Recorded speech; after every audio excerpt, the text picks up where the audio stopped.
প্রিয় ভ্রমণ পিপাসু ভাই বোনেরা, আসসালামু আলাইকুম ওয়া রাহমাতুল্লাহি ওয়া বারাকাতুহু। দেশ ও দেশের বাইরে যে যেখান থেকে ভিডিওটি দেখছেন আপনাদের সকলকে জানাই আন্তরিক শুভেচ্ছা ও মোবারকবাদ। আজকে আমি কথা বলবো বাংলাদেশে অবস্থিত রয়্যাল থাই এম্বাসি নিয়ে।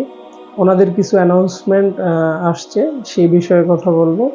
যারা আমরা ট্রাভেল করি বা যারা ট্রাভেল করতে চাচ্ছেন, ওনাদের জন্য ভিডিওটা আশা করি হেল্পফুল হবে।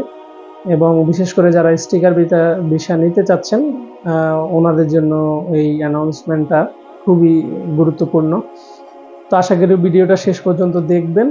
তো চলুন জেনে নেই যে কি আপডেট আসছে। সেটা হলো, আপনারা ইতিমধ্যে জেনে থাকবেন যে বাংলাদেশে যে যাদের মাধ্যমে আমরা ফাইলগুলো জমা দিয়ে থাকি, যে 4টা কোম্পানিকে থাই এম্বাসি অনুমোদন দিয়েছিল, সেই কোম্পানিগুলোর মেয়াদকাল আগামী 30শে সেপ্টেম্বর শেষ হওয়ার কথা ছিল।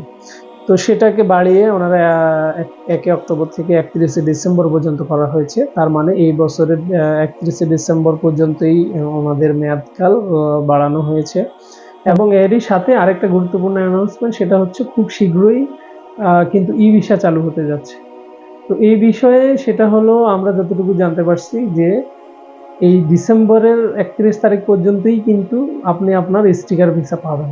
এরপর থেকে কিন্তু আর স্টিকার ভিসা পাবেন না। তো অনেকেই আছেন যে ভাই আমি তো পাসপোর্টে স্টিকার লাগাইতে চাই। তো সেই হিসেবে আমি বলবো যে আপনারা 31শে ডিসেম্বরের আগেই সেই আবেদনটা করে ফেলেন। 31শে ডিসেম্বরের পরে সম্ভবত আর এই সিস্টেমটা থাকছে না। সেটা হলো, আপনারা ই ভিসা সিস্টেম চালু করতে যাচ্ছে থাইল্যান্ড সরকার।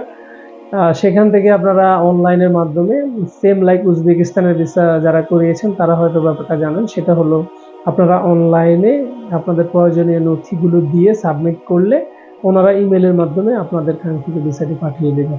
তো এই ছিল এই তথ্য। দেখা হবে অন্য কোনো ভিডিওতে। সে পর্যন্ত ভালো থাকবেন। আল্লাহ হাফেজ।